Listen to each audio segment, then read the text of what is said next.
The warm summer night in Las Vegas, 1974, buzzed with excitement.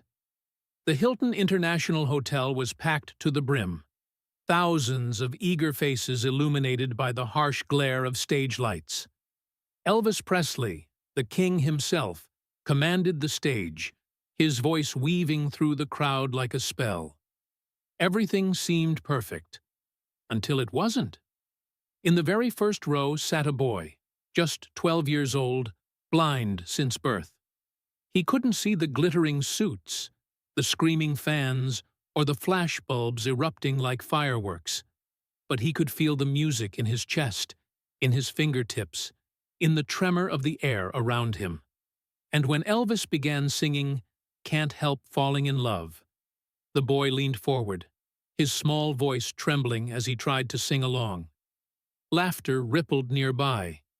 Some audience members snickered, others whispered, their amusement sharp and unkind. The boy froze, the warmth of the song colliding with the cold sting of ridicule. He had never known shame in the way the world could deliver it. So sudden, so cruel. Then it happened. Elvis stopped mid-note. The music cut like a knife, silence crashing over the hall. His gaze, piercing and electric, swept the audience, scanning for the source of the disrespect. Time seemed to stretch. The crowd shifted, uncomfortable, uncertain. And the boy, still straining to sing, felt a presence unlike anything he had ever known, an acknowledgement, a protection, a silent promise that he mattered. For a moment, Las Vegas held its breath. The king of rock and roll had noticed him. And in that instant, something impossible began to unfold. Something that would change the boy's life forever, and perhaps the course of that very night. Let us know where you're watching from, and we hope you enjoy the story. The Hilton International Hotel's auditorium was a blaze of heat and light. The air, thick with cigarette smoke and anticipation, trembled under the collective heartbeat of thousands. Spotlights cut through the haze, bouncing off the gilded chandeliers and polished brass rails, creating rivers of golden reflection that danced across the faces of the audience. Every seat was filled, bodies pressed close together, some fanning themselves with programs, others leaning forward on the edge of their chairs, eyes wide with the expectancy that only a live Elvis Presley concert could ignite. The murmurs of the crowd swelled into a low hum, punctuated by bursts of laughter, applause, and the occasional shout. A chaotic symphony of human excitement. Near the front row, under a soft pool of light that caught the shimmer of sweat on his forehead, sat a small boy no older than 12. He wore a faded baseball cap pulled low, its edges fraying from years of sun and careless handling, and clutched a small, worn notebook against his chest. He could not see the stage, never had, but he felt the vibrations of the music through the wooden floorboards, and his heart beat in rhythm with the band. The boy's fingers tightened around the notebook as the familiar chords of "Can't Help Falling in Love" filled the room, a song he knew by heart. The melody carried a warmth he could sense even without sight, wrapping around him like a blanket. And then he began to sing. His voice, tentative at first, quivered slightly, yet carried the clarity of absolute devotion. Each note was stretched with an innocence only a child could possess, a raw and unpolished adoration. His lips moved in perfect timing with the music in his mind, following a map of sound only he could see.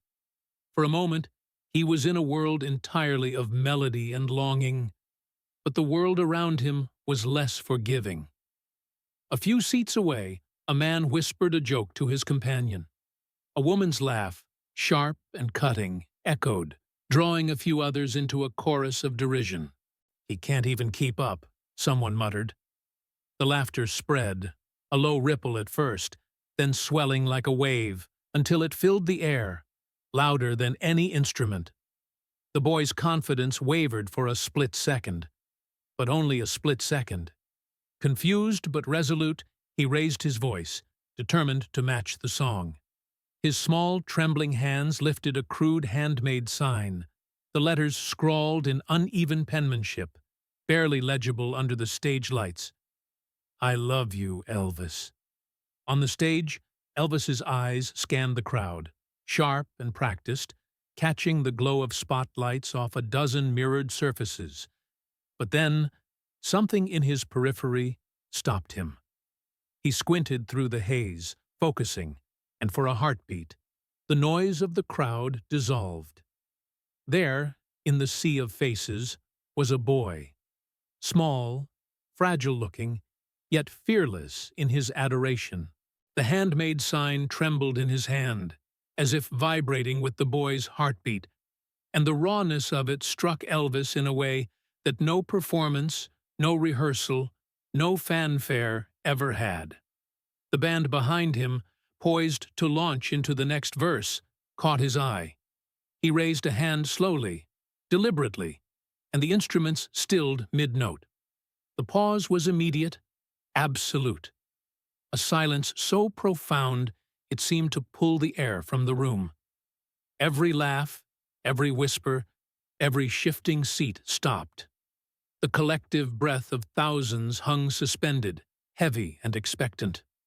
For a moment, time itself seemed to fold inward, leaving only the boy, his trembling voice, and the figure of Elvis Presley standing at the center of a stage bathed in golden light. The effect on the crowd was instantaneous and electric. Whispers turned to murmurs of surprise, heads tilted in curiosity, eyes searching for a glimpse of what could have caused such an abrupt halt. The hall, usually a cacophony of excitement, now held a tension that was almost sacred. People who had been leaning back in amusement leaned forward, drawn in by an unspoken promise that something extraordinary was about to unfold. Elvis's gaze moved across the audience, slow and deliberate, as if measuring the mood of every individual. And then, slowly, he returned it to the boy. In that instant, the space between performer and spectator collapsed. The boy, sensing the attention even without sight, straightened, his voice wavering yet unwavering. He sang louder, more confidently now, a trembling note of purity cutting through the hush of thousands. Every syllable seemed to hang in the air, reverberating off walls and ceiling, filling every corner with its fragile insistence. The silence in the auditorium was now complete, charged, alive. It was as if the music had paused to honor this single human connection. A pause so profound it felt tactile, almost sacred. Each heartbeat in the room seemed to echo in unison, synchronizing with the boy's unflinching devotion. And there, in that suspended moment, Elvis knew. What was about to happen would change everything. Not just for the boy, but for everyone present. Forever altering the rhythm of a summer night in Las Vegas, 1974. The band waited, the stage lights softened, and the boy continued to sing, unaware of the power he held over the room. Every note was a plea, a declaration, a pure testament of love that needed no accompaniment. Only the acceptance of a man who understood, better than anyone, the courage it took to let your heart be heard. Elvis moved slowly, almost deliberately, toward the edge of the stage, each step measured yet effortless. The stage lights seemed to follow him, painting the contours of his face in gold and shadow. The crowd, still suspended in silence, watched every movement as if the world had narrowed to a single thread connecting performer to boy. Around the edges of the auditorium, security and stagehands exchanged uncertain glances, their usual efficiency interrupted by the surreal nature of what was unfolding.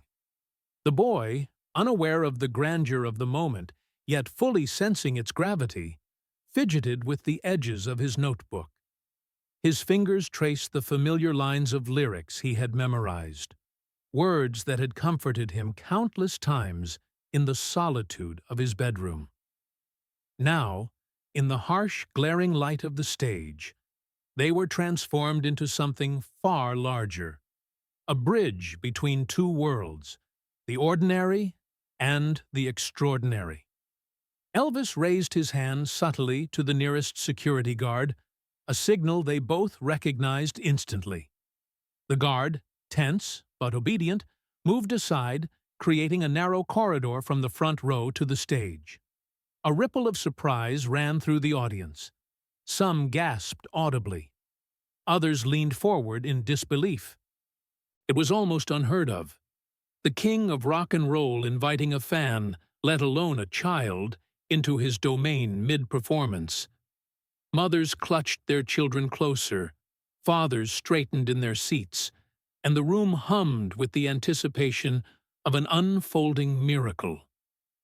Suddenly, the boy's mother stepped forward, her hands trembling as she reached for her son's arm. "No, honey, wait," she whispered, almost pleading. Her voice was a mixture of fear, embarrassment, and love, a cocktail of emotions every parent experiences when their child is thrust into the limelight. "It's just a song. He's just playing," she said, her eyes darting nervously toward the other spectators, some of whom were still chuckling softly, unable to comprehend the quiet drama unfolding. But the boy's hand was already moving toward the stage, guided by an invisible compass of awe and courage. He did not know what awaited him, only that he must move closer.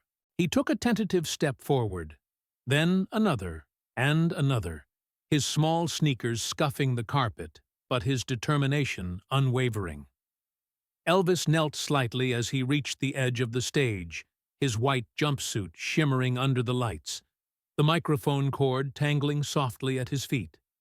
His voice, low and steady, cut through the charged air.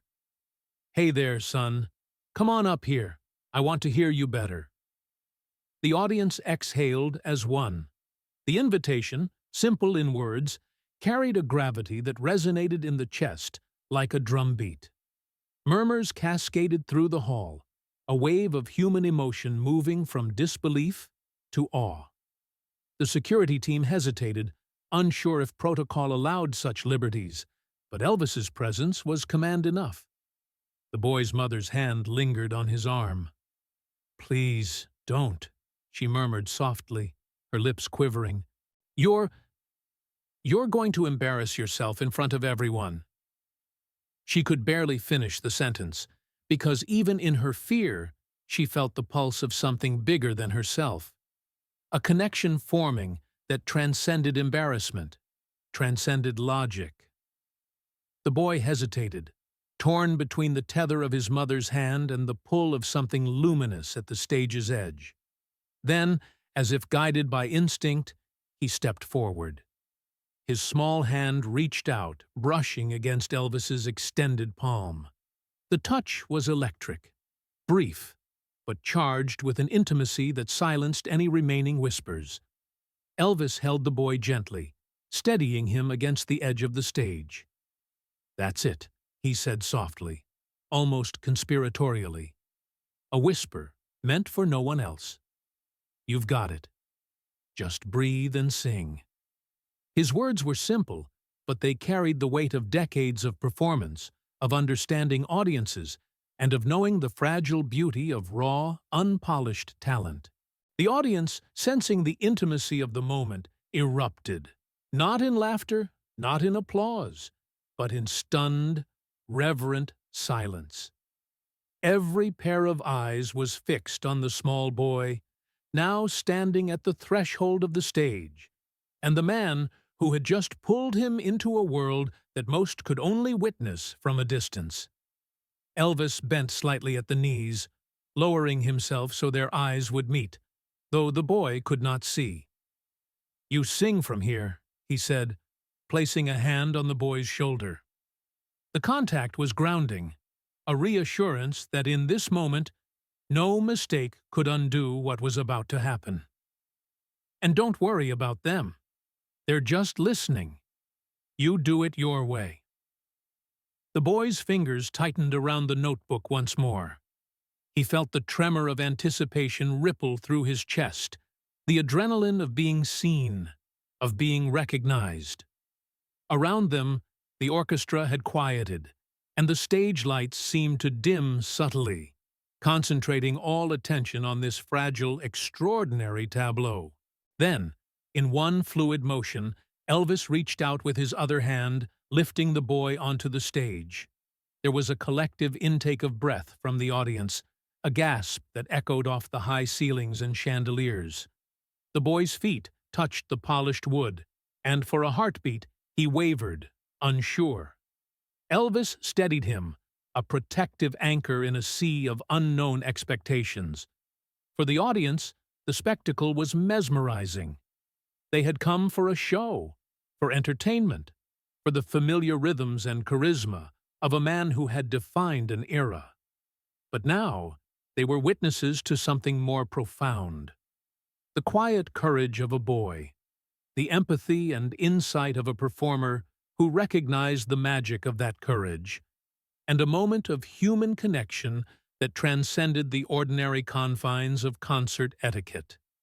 The boy looked up, lips parted, unsure of what to do next, and Elvis simply smiled.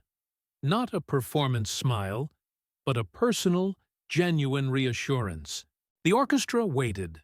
The hall held its collective breath, and in that charged silence, time stretched. Every heartbeat, every inhalation, every soft shuffle of a seat seemed magnified. The boy was on the stage, and the world had narrowed to nothing but this delicate, electric connection between two souls. It was the kind of moment that could never be scripted, the kind that would linger in memory long after the lights had dimmed, long after the music had ended. And in that suspended heartbeat, the boy knew, somehow, that nothing would ever be the same again.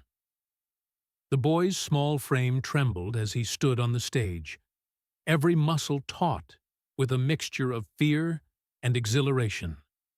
The crowd's eyes were a living weight pressing upon him, yet he felt something more, something singular, emanating from the man beside him. Elvis's presence was at once commanding and protective, a paradox of light and gravity that seemed to carve a space around them, isolating them from the vast sea of faces, lights, and murmurs. The boy could not see, but he felt the warmth radiating from Elvis's hand on his shoulder, a touch that said, "You are not alone here." For a moment, the hall was silent, the kind of silence that doesn't merely indicate the absence of sound, but saturates the air with anticipation, with possibility. The orchestra had paused, their instruments suspended mid-note, and the microphone's static hum was the only sound threading through the charged atmosphere. The boy's fingers fumbled nervously around the stand, brushing against the microphone as if testing its reality, its tangibility. He had imagined this moment countless times in the quiet of his room, but this was infinitely larger, infinitely more intense. Elvis leaned down, lowering his voice to a near whisper, just for the boy. "Here, take this. I'll be right behind you. Let them hear you. Not me. You." The microphone was placed carefully into the boy's hands, its weight unfamiliar, yet somehow grounding. He gripped it, feeling the cold metal against his palm, and immediately a surge of focus coursed through him. The tremor of fear did not vanish, but it became sharpened into something else, a thread of courage, a lifeline stretching between heart and voice. And then it began. Soft, almost imperceptible at first. Elvis hummed, a gentle, steady note that wrapped around the boy like a warm scarf. He started singing "Love Me Tender," but in a half-whisper, allowing the boy's hesitant voice to find its own space. The child's lips parted, and he mimicked the melody, uncertain yet resolute, his voice quivering but clear. The sound, though fragile, was impossible to ignore. It hung in the air, delicate yet resonant, drawing every eye, every ear, every heart in the hall into a singular focus. There were no smiles of mockery now. The laughter had died the moment Elvis had bent down to meet the boy's gaze, the moment he had pulled him onto the stage. In its place was a collective stillness, a reverent attention that transformed ordinary spectators into witnesses of something sacred. Mothers clutched their children closer, fathers straightened their posture, and a few elderly fans dabbed at their eyes, unable to contain the stirring emotion. The transition was seamless, from derision to awe, a metamorphosis facilitated by the quiet guidance of a man who understood the weight of human vulnerability.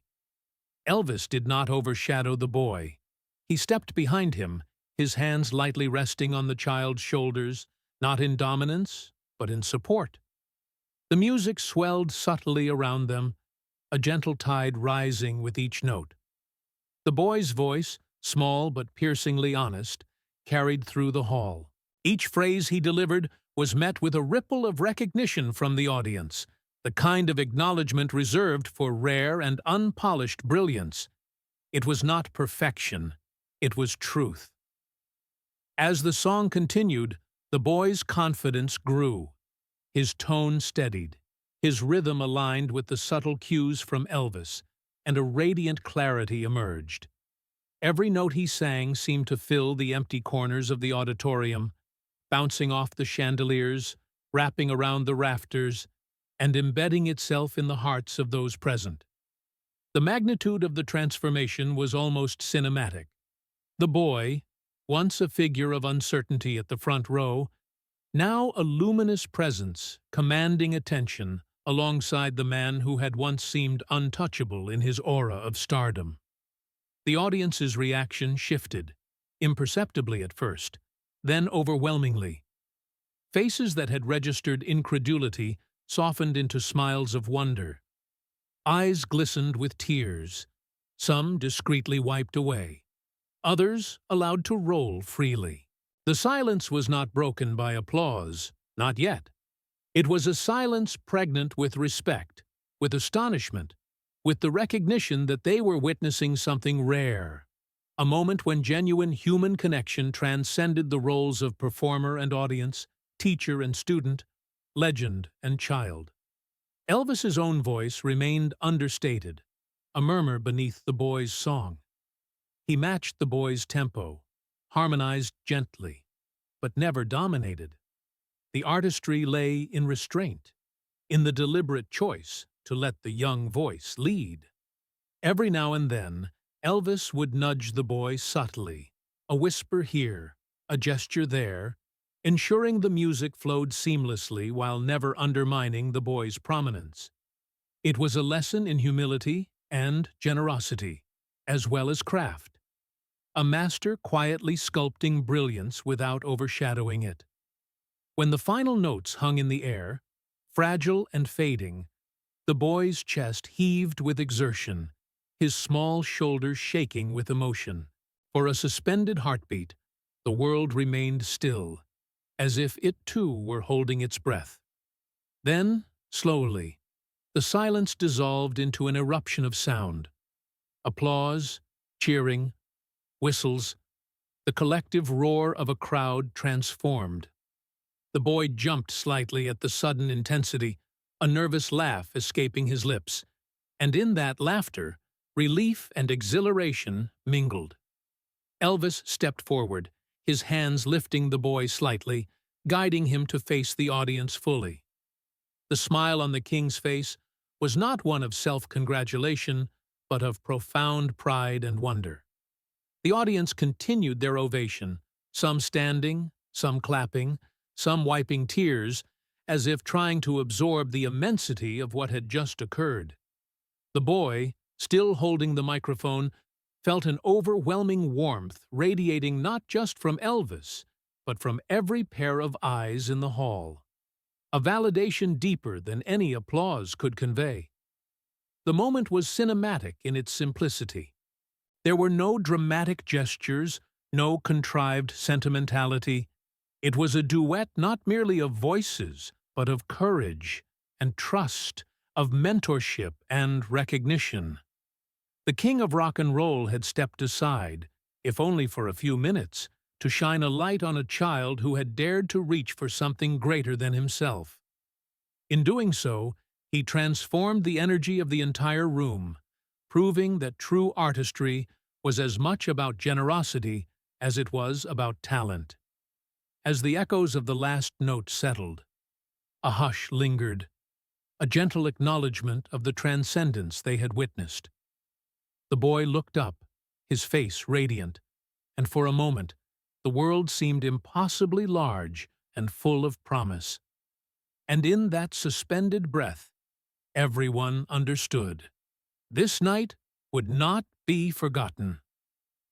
The boy's small hand remained firmly in Elvis's grasp as they stepped behind the heavy velvet curtains.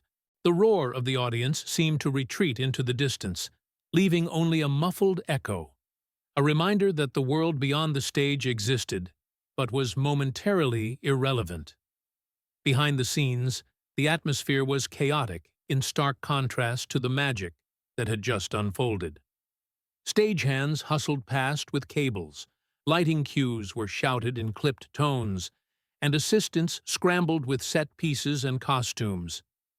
Yet amid this storm of motion, Elvis moved like a calm eye in the center of a hurricane, a tether of serenity for the boy who still couldn't see the full scale of the space but felt its energy pressing close.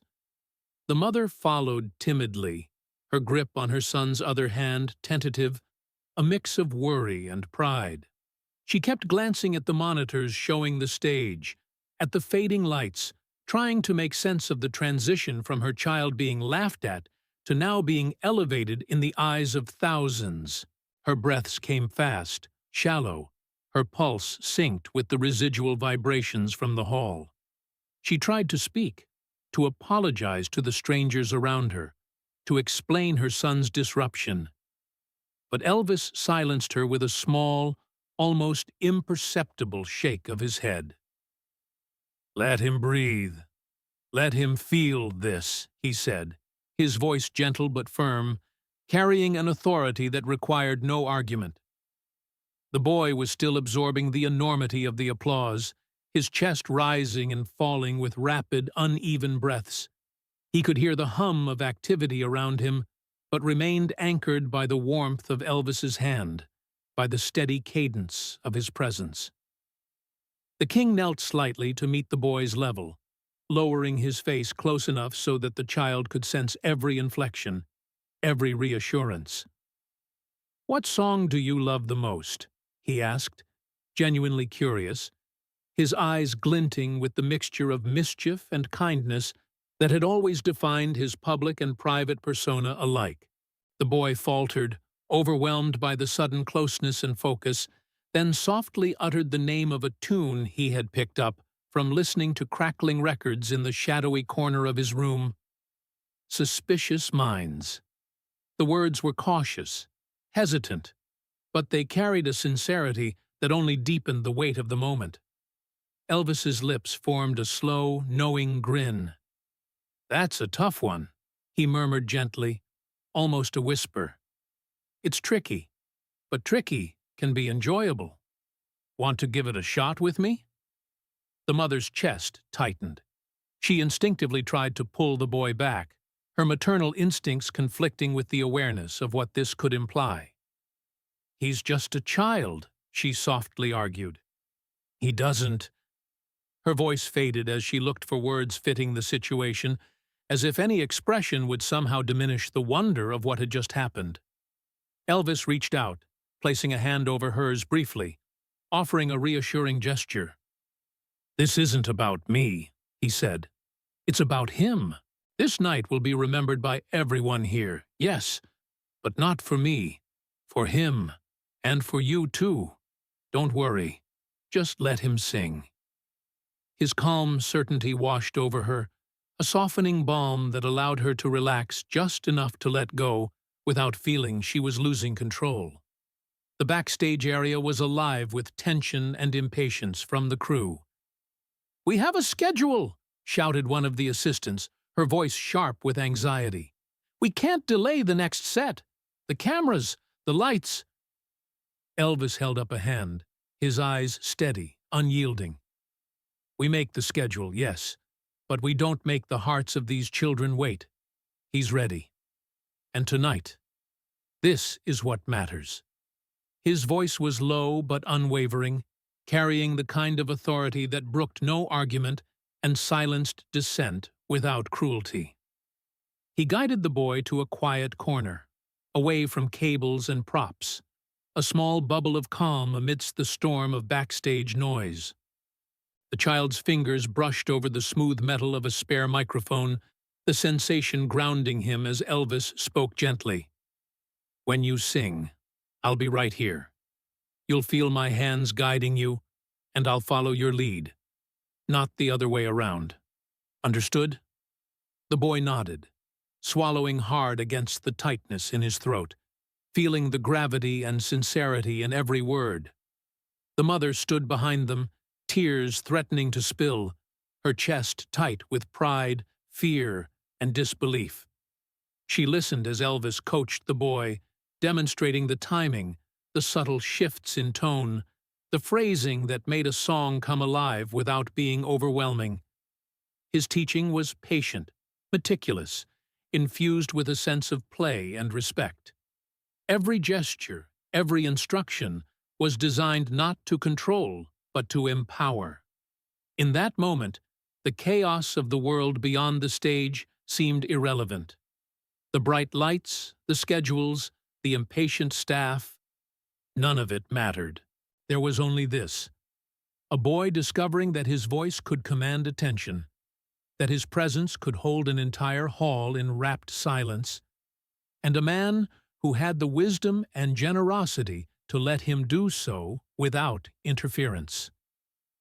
The mother's heart swelled as she watched the interaction, realizing that the boy's life had irrevocably shifted in these few precious minutes. Elvis finally straightened, crouching only slightly as he placed a reassuring hand on the boy's shoulder. "Tonight," he said softly, "you've already sung your heart out. But tomorrow, we make it bigger. We make it yours. For now, breathe, feel it, remember it. This is yours, son. Don't let anyone tell you otherwise." The boy nodded, still holding the microphone, feeling the weight of both its physical presence and the metaphorical significance it now carried. The mother exhaled, a trembling laugh escaping her lips, the fear that this night was fleeting, that it was a beautiful dream that would dissolve with the morning light, began to ebb slightly. In Elvis's quiet insistence on human decency, on personal triumph, she sensed a promise that extended beyond applause, beyond the confines of a hotel stage in Las Vegas. She could not yet comprehend the full scope of what had happened, but she knew this moment was a cornerstone, a foundation for something greater yet to come. Behind the curtains, the world hummed with movement and urgency, but for a boy, his mother, and the man who had made space for him, time had slowed. The clatter of cables and the distant murmurs of the crowd became a backdrop, almost irrelevant. Here, in this intimate bubble of patience, warmth, and quiet authority, a fragile seed of confidence was planted, destined to grow into something that would change the trajectory of a young life forever. And as Elvis leaned down one final time, his voice low and tender, he whispered, "Are you ready to show them again? Tomorrow, or rather tonight, they'll see the real you." The boy's hands tightened around the microphone. His small body shivered not with fear, but with the raw, almost electric anticipation of what was possible. And for the first time, he believed, truly believed, that he could meet the world, that he could sing, and that someone who mattered had seen him, really seen him, and believed as well. The lights in the Hilton International Hotel dimmed once more, but this time the atmosphere was charged with a different electricity. Less the reckless energy of a crowd expecting spectacle, more the reverent anticipation of witnessing something extraordinary. As the heavy velvet curtains parted, the murmurs of the audience were no longer casual chatter. They were quickened breaths of curiosity. The collective pulse of 1,000 hearts synced in expectation. The boy's hand remained firmly in Elvis's, their grip a silent anchor of courage and familiarity as they stepped onto the stage. The audience erupted almost instantly, not with laughter this time, but with a roar of applause and a smattering of astonished cheers. Word must have spread through the crowd. This was a moment unlike any other. A return to the stage not of a superstar alone, but of a boy who had already captured their attention and their admiration once before. Elvis allowed the applause to cascade over them, letting it wash the stage and the boys' nerves alike. He did not rush, did not bow, or make overt gestures to control the reaction. Instead, he leaned slightly, offering the child a reassuring squeeze of the hand. The boy's stomach churned with a nervous mixture of excitement and fear. He could feel the heat from the stage lights, smell the faint aroma of sweat and polish, hear the distant hum of instruments ready to erupt, but the world felt momentarily suspended. The audience's anticipation pressed down, palpable and electric, yet it was not intimidating. It was expectant, like a silent invitation. "Elvis?" The boy's voice was a whisper, almost lost amidst the waves of applause. "I'm right here," Elvis replied softly, crouching slightly so their eyes would meet, though he knew the boy could not see. "You ready?" The child nodded, and for the first time in his life, he felt the thrill of agency, of being allowed to step into a moment that belonged to him. The king gave a subtle nod to the orchestra, and instantly the soft first notes of suspicious minds began to thread through the cavernous space. It was a melody heavy with longing and layered emotion, a song that demanded more than just technical skill. It demanded heart, courage, and connection. "Elvis, what do I do first?" The boy's hands trembled slightly around the microphone, the metallic weight grounding him, yet somehow amplifying the enormity of the moment. "You do what you feel," Elvis said. "Start with the first line. I'll be right here, backing you up. We're in this together." The boy inhaled deeply, sensing the rhythm not through sight, but through the vibrations beneath his feet and the steady pressure of Elvis's hand on his shoulder. Then, in a voice small but clear, he began the first line. The orchestra followed, but carefully, almost reverently, allowing his timid voice the space to grow. The audience, initially eager and loud, immediately hushed. The raw vulnerability of a child taking ownership of a song so powerful drew every eye and ear in the room. Elvis instinctively adjusted, stepping slightly back to let the boy's voice carry, to make the moment unmistakably his. He matched the phrasing, subtly harmonizing and guiding without overshadowing. Every glance, every gesture from Elvis was a signpost. "Follow me. Trust yourself. Own this." The boy's confidence grew with each word, his pitch stabilizing, his tone brightening.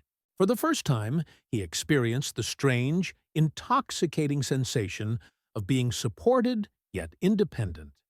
A duet that transcended the traditional roles of teacher and student, performer and audience.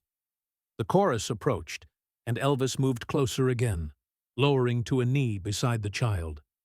It was a gesture rich in meaning, protection, encouragement, and the quiet declaration that he was not taking the spotlight, but sharing it. The audience erupted in a supportive rolling applause as the boy sang, each clap punctuating his courage, rather than mocking any earlier missteps. The sound was contagious, a wave of energy that buoyed him, making him laugh unexpectedly in the middle of the verse, a sound both nervous and joyful. With the boy now fully engaged, the song reached its crescendo, and Elvis stepped even further back, allowing the child to inhabit the center of the stage. Every note the boy hit was met with gasps of awe, the audience collectively holding their breath, then exploding into cheer after cheer. The transformation was total. A timid, laughed-at child had become a commanding presence, the gravity of his courage reframing the night itself. Elvis, ever mindful, leaned in only at moments to guide subtle inflections or add a gentle harmony, never drowning the boy's voice, allowing the child to claim authorship of the performance.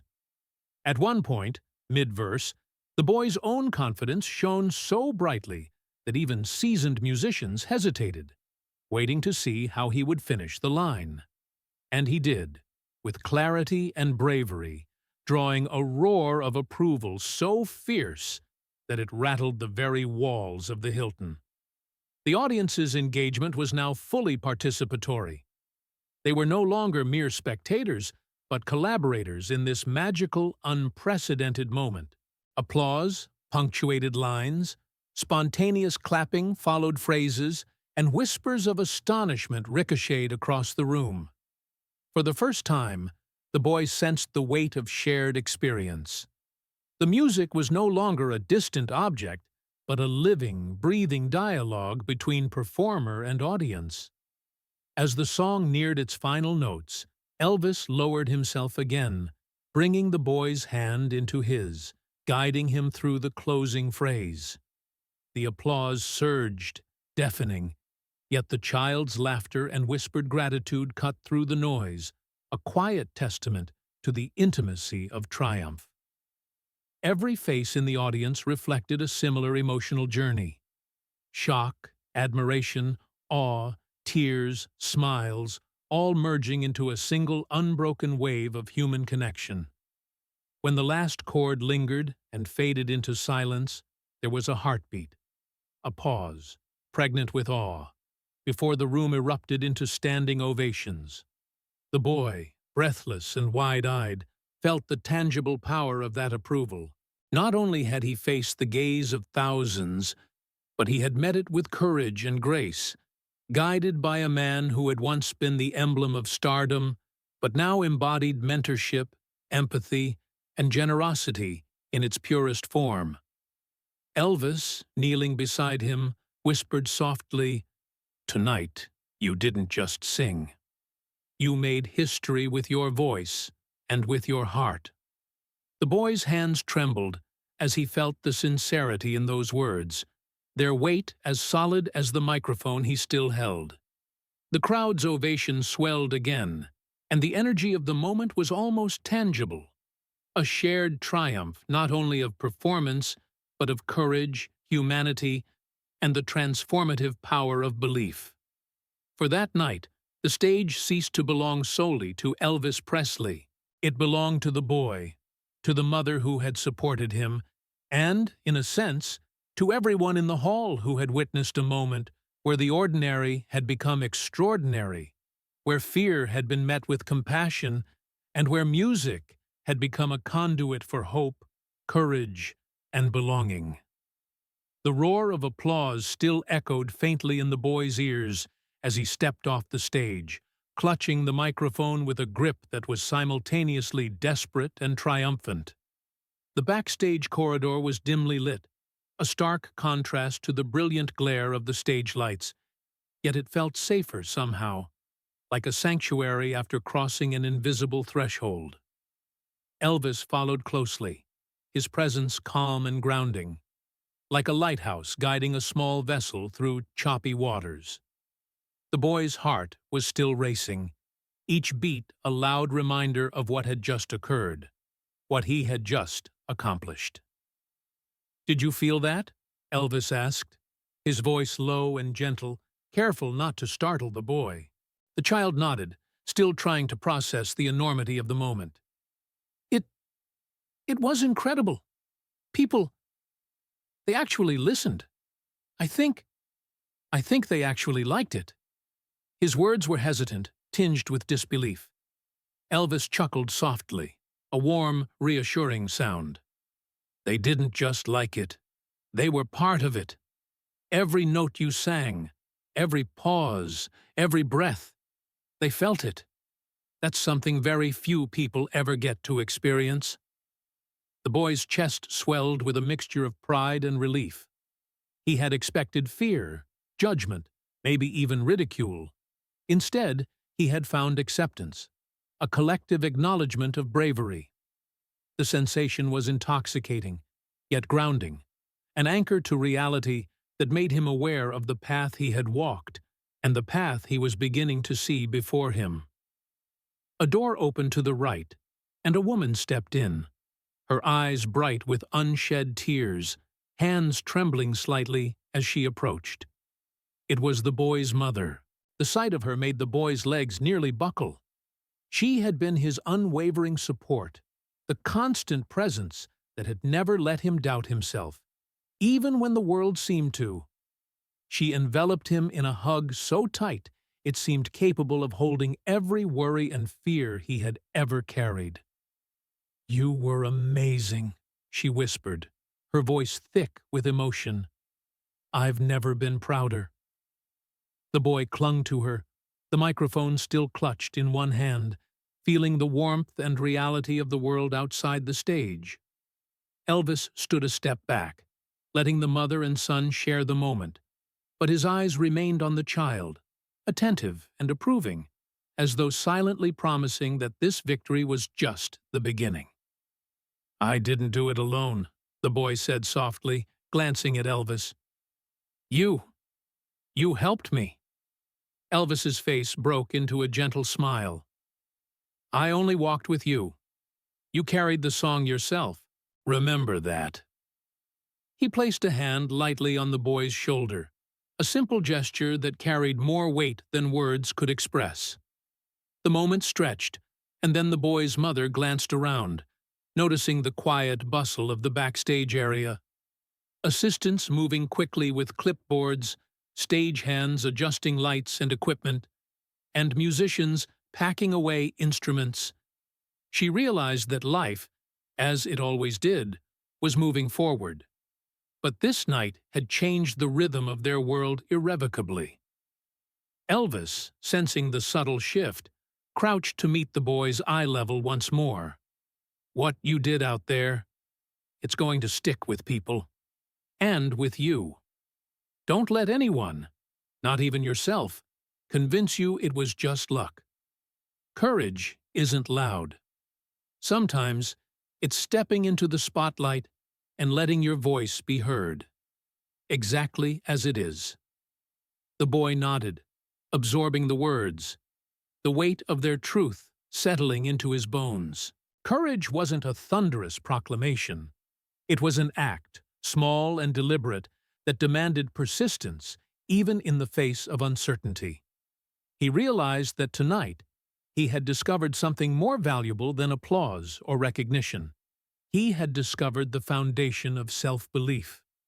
As they began to move toward the exit, Elvis's hand still reassuringly near the boy's, the mother spoke again.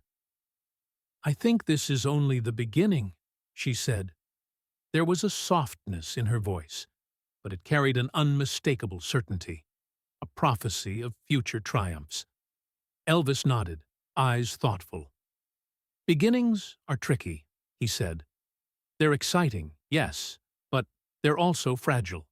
You have to protect them, nurture them, and most importantly, you have to keep walking forward, even when the path isn't clear."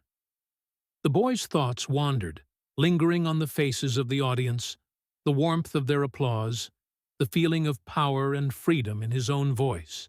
He realized that life wasn't just about the moments on stage or in the spotlight. It was about what followed, the quiet decisions, the daily efforts, the resilience to keep moving even after the crowd had gone home. And for the first time, he felt ready for that.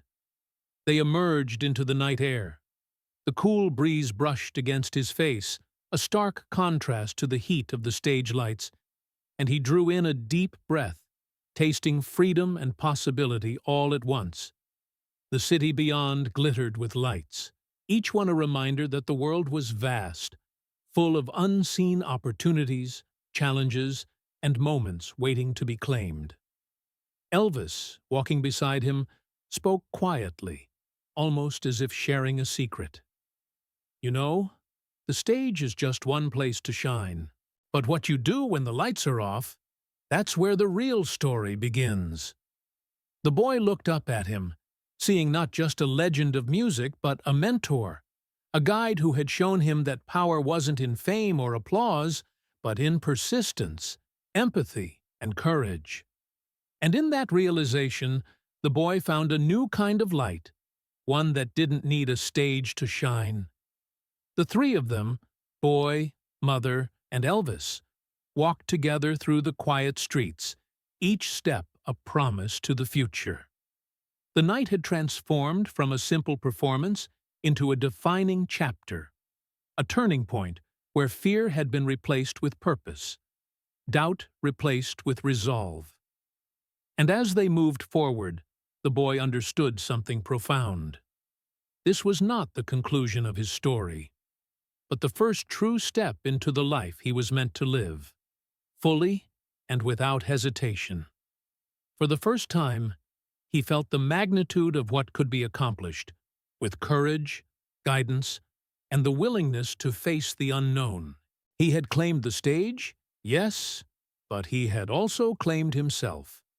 The next morning, the Las Vegas sun rose in a wash of gold and orange over the sprawling desert city, casting long shadows across the neon signs that still flickered faintly from the night before. Headlines blared from newsstands. Elvis stops show for blind boy. The words seemed impossibly large, as if the event itself had stretched across the entire strip, imprinting the moment into the consciousness of the city. Every news outlet, from glossy magazines to the local paper, spun the story in slightly different ways, some sensationalized, others reverent, but all carried the undeniable gravity of a singular, unforgettable moment.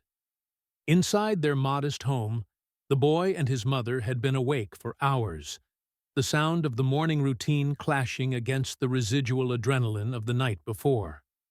The boy sat on the edge of his bed, fingers brushing against the smooth surface of the microphone case resting beside him. He traced the contours as though memorizing every groove, every indentation, as if doing so could somehow preserve the electricity of the previous evening. "Mom," he whispered, "do you think it really happened?" His voice was tentative, fragile, like a bird testing its wings for the first time. His mother, sitting across the room with a cup of lukewarm coffee, swallowed hard, her own excitement warring with disbelief. "It happened, sweetheart. You saw it. You felt it. And now, the world saw it too." She tried to smile, but the tremor in her lips betrayed her awe. Outside, cars honked, and the desert heat began to rise, but inside, time felt suspended. The press had turned the story into a sensation overnight. Photographs of the boy had been splashed across the front pages, his small face illuminated in the same golden light as the stage that had so recently hosted him. Reporters called incessantly, their voices straining with urgency, asking questions about the boy, about his family, about the miracle of a 12-year-old singing alongside the king himself. Yet even in the midst of the chaos, his mother refused to answer. She felt the fragility of the moment. She wanted to protect him from the sudden exposure, from the glare of public scrutiny that could overwhelm a child. Meanwhile, across town, Elvis Presley sat alone in a small office in the Hilton International, the remnants of the previous night scattered around him, discarded sheet music, half-empty glasses of water, and a lingering scent of stage smoke and polish. His phone sat on the desk, silent for the first time in hours. Then he lifted it, dialing his manager with deliberate care. "Find me the boy," he said simply, his voice steady but imbued with urgency. "Tonight. I don't care how long it takes. I want his address. I want him to feel what it's like to have a stage. And not just any stage. The stage that makes you understand who you can be." His manager hesitated for a fraction of a second, 1,000 logistical concerns firing off in his mind, but the look in Elvis's eyes was unyielding. This was not a whim. This was a promise that had been etched into the king's conscience, one that demanded action. Back in the boy's home, the morning wore on with a strange mixture of tension and reverence. The boy wandered around the living room, repeating fragments of the songs they had sung, pressing his ear to the microphone as though listening could somehow extend the magic. His mother watched, heart swelling and breaking simultaneously, wondering if it was possible for such a small person to carry so much light, so much hope. She feared the moment would fade, slipping like sand through their fingers before it could be solidified into memory. By noon, the city's energy had shifted. The air seemed charged, expectant. Reporters continued to speculate. Taxi drivers repeated the story to passengers, and even the neighboring hotels caught wind of the tale, whispering of the boy who had stopped the king in his tracks. For the boy and his mother, each whisper was a reminder that reality had shifted overnight. The ordinary world transformed into something extraordinary by a single act of courage and the recognition it demanded. In a quiet moment, the mother sat beside her son, gently brushing a stray strand of hair from his forehead. "Do you understand what this means?" she asked. "People. They'll remember tonight. They'll talk about it for years. And it's all because you believed in yourself." The boy looked up at her, a mix of innocence and dawning comprehension in his eyes. I just sang," he said. I didn't know it would. His voice faltered. He wanted to say, "change everything," but the words felt too big, too abstract for the child who had only just begun to feel the weight of possibility. The mother squeezed his hand. "Sometimes, that's all it takes. Just one moment, one choice, to change everything. And you did it." Hours later, as dusk began to settle over the desert horizon, the phone rang. It was Elvis's assistant, voice carefully measured, but carrying a tone of excitement. "Mr. Presley asked me to deliver something to you," she said.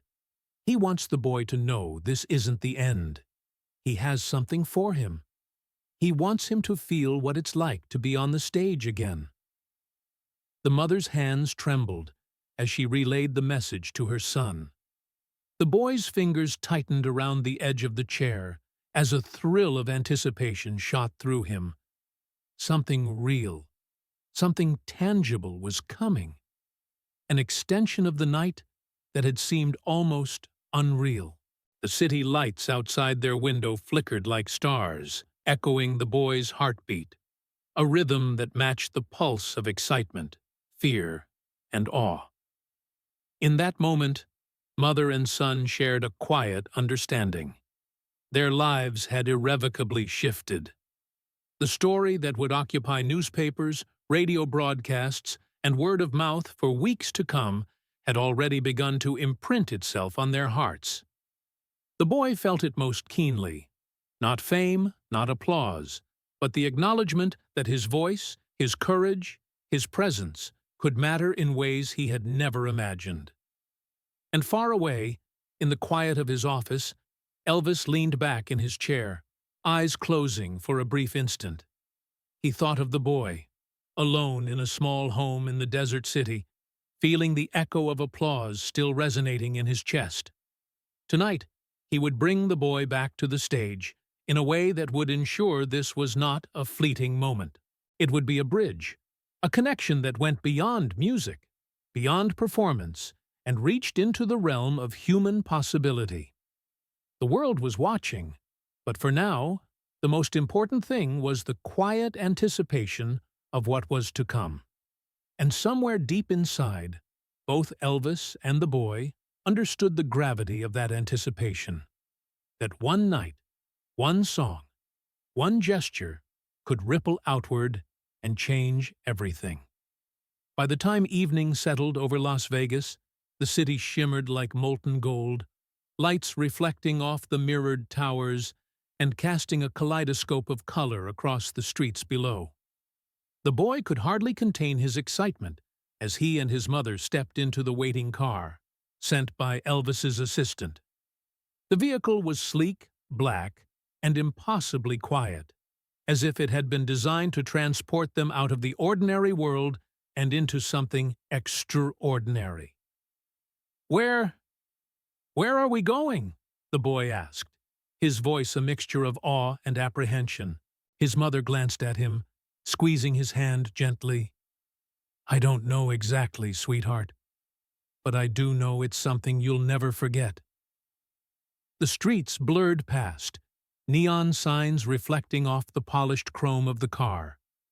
The city's constant hum seemed to fade, replaced by the rhythmic thrum of anticipation. The boy's mind raced with possibilities. A backstage tour? A private concert?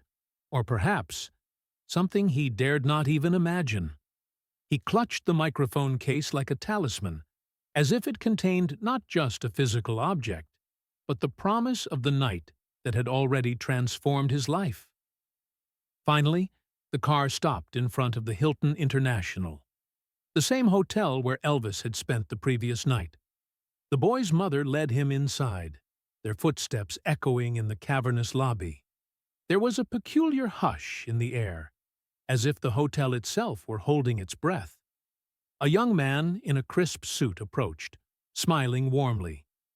"Mr. Presley is ready for you," he said, his tone careful, yet tinged with excitement.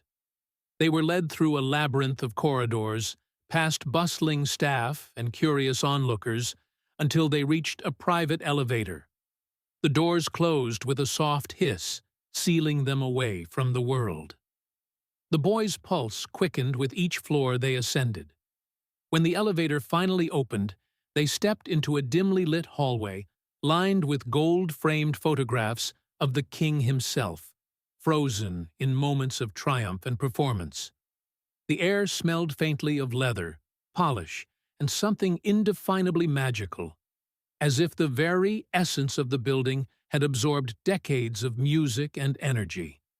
And then, there he was, Elvis Presley, larger than life, yet somehow approachable, standing in the center of a small but elegant suite. He was dressed casually, a crisp white shirt unbuttoned at the collar, black trousers, and the faint shimmer of rings on his fingers catching the light. He smiled, genuine and warm, and extended a hand toward the boy. "Kid," he said, his voice deep and resonant. "Tonight isn't just about one song. It's about showing you what's possible. You ready?" The boy nodded, almost unable to speak. He felt the weight of the moment pressing down and lifting him simultaneously. He realized that this wasn't simply a performance. It was a lesson, a bridge between a dream and reality, crafted carefully by the man who had become a living legend. Elvis led him to a small stage, illuminated by a single spotlight that highlighted every detail of the polished wood. The microphone was waiting, just as it had been before, yet somehow larger, more commanding. Elvis handed the boy a sheet of music, notes written in precise yet elegant script. "Play and sing what you feel," Elvis said. "Don't think about the crowd, don't think about the lights, just let it come from here." He tapped his chest lightly, emphasizing sincerity, heart, and connection. For a long moment, the boy simply stood there, staring at the microphone and the sheet music. Then, as the first chord resonated through the room, Something shifted. He felt the music flow through him, unrestrained and true. Each note was a declaration, each pause a heartbeat, and with every sound, he realized he was no longer just a boy singing alongside the king. He was an artist, a storyteller, a vessel for the raw and unfiltered power of music. Elvis played alongside him, subtle, guiding, never overshadowing, yet adding depth and richness to every measure. The room seemed to expand, folding in on itself, until there was nothing but sound, presence, and the connection between two people who understood the transformative power of music. The mother watched from the side, tears brimming, as her son's voice rose and fell with unwavering confidence. She had never seen him like this, completely free, completely alive, and completely seen. When the last note faded, the silence that followed was profound, almost sacred. Neither spoke for a moment. The air seemed too full of wonder for words. Then Elvis broke the silence with a gentle, "Kid, you did it. You really did it." His smile radiated pride, and in that instant, the boy understood something fundamental. This was not simply about performance, applause, or recognition. It was about courage, the courage to step forward, to trust in one's own voice, and to claim the space he had been given. The remainder of the evening passed in a haze of conversation, laughter, and quiet mentorship. Elvis shared stories of his own beginnings, the struggles, the doubts, and the moments when he too had questioned whether he was enough. The boy listened intently, absorbing every word, every pause, every nuance of the lessons embedded within the anecdotes. By the time they returned to their home later that night, the city was quiet, its neon glow softened by the desert air. The boy lay in bed, exhausted yet exhilarated, replaying each moment in his mind. His mother sat beside him, brushing a hand over his hair. "Tonight," she whispered, "you saw what it means to follow your heart." He nodded, a small smile forming despite his fatigue. I understand," he said. And somewhere deep inside, he knew it wasn't just tonight he understood. It was the beginning of everything that would come after. Outside, the city breathed, and in the quiet of the night, the legacy of one song, one encounter, and one extraordinary man rippled outward, a reminder that sometimes the smallest voices could create the largest echoes. Morning arrived slowly over the desert, sunlight creeping past the curtains and spilling into the small bedroom. The boy stirred, blinking against the brightness, his mind still filled with echoes of the previous night. Every note, every word, every smile from Elvis felt like a living memory etched into his very being. The microphone case lay open on the floor, its contents scattered slightly as if it had participated in the night's magic. He rose carefully, still carrying the weight of what had happened, yet feeling lighter than ever. There was a sense of purpose now, a quiet certainty that he had glimpsed a life larger than anything he had ever imagined. His mother was already awake, quietly making coffee, the faint scent of roasted beans mingling with the morning air. She looked at him with a mixture of pride and relief. "Sleep well?" she asked softly. I think I dreamed." "But it was real," he replied, his voice tinged with wonder. "And I think I understand something now." His mother smiled knowingly, pouring the coffee into 2 cups and handing one to him. "You always will," she said simply, and for the first time, he fully grasped the depth of her words. After breakfast, they prepared to leave the hotel. The boy moved with a new confidence, each step measured yet free.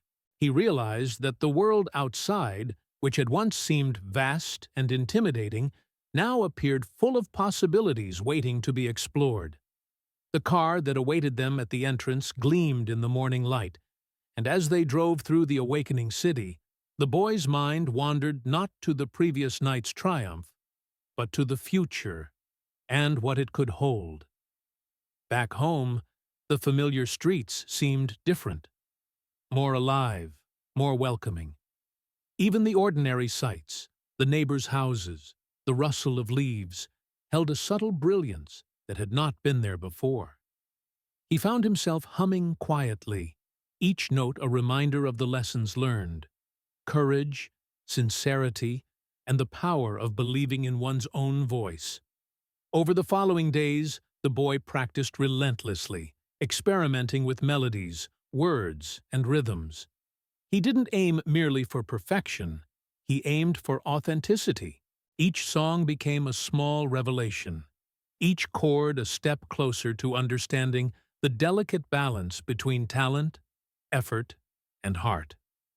His mother watched quietly, amazed at the transformation that had taken place. She had known he possessed potential, but she had never witnessed it expressed with such raw and deliberate clarity. Word of the boy's extraordinary encounter with Elvis began to spread, first among close friends and family, and then gradually reaching the local community. Teachers, neighbors, and local musicians came to see him perform, each amazed by the depth of feeling and skill in his voice. Yet, despite the growing attention, the boy remained humble. He understood that applause and recognition, though gratifying, were not the ultimate goal. The goal was expression, connection, and the ability to touch others through something profoundly human: music. One afternoon, as he played a gentle melody on his guitar, he felt a subtle shift in perspective. It wasn't enough to merely recreate the experiences he had shared with Elvis.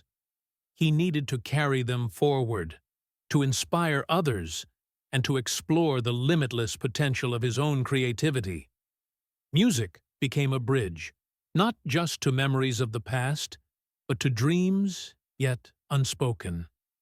He began composing his own songs, blending elements of what he had learned with ideas unique to himself. The compositions were raw, honest, and compelling, resonating with anyone who listened. School continued as usual, but the boy no longer felt constrained by its routines.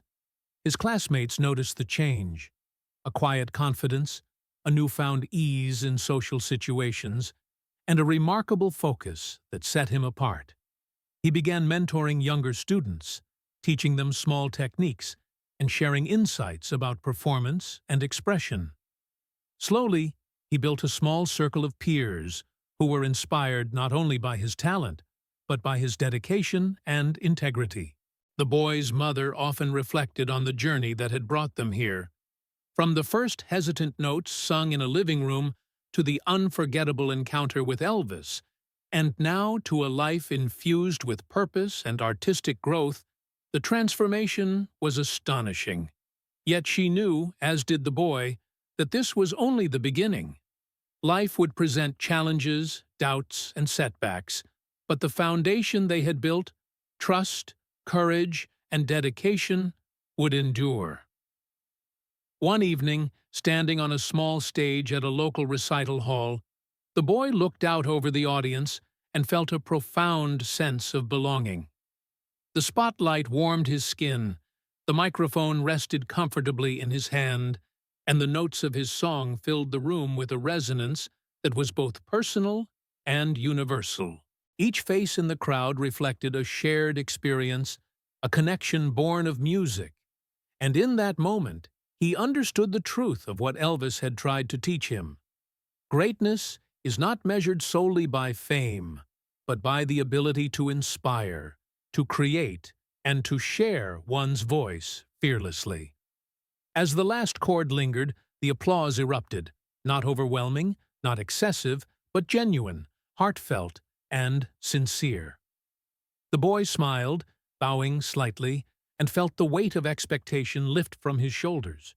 He knew he had earned this moment not through imitation, but through dedication, courage, and the unwavering commitment to follow his own path. Later that night, alone in his room, he opened the microphone case once more. Running his fingers over its familiar surface, he whispered a quiet promise to himself to continue learning, growing, and sharing the music that lived inside him.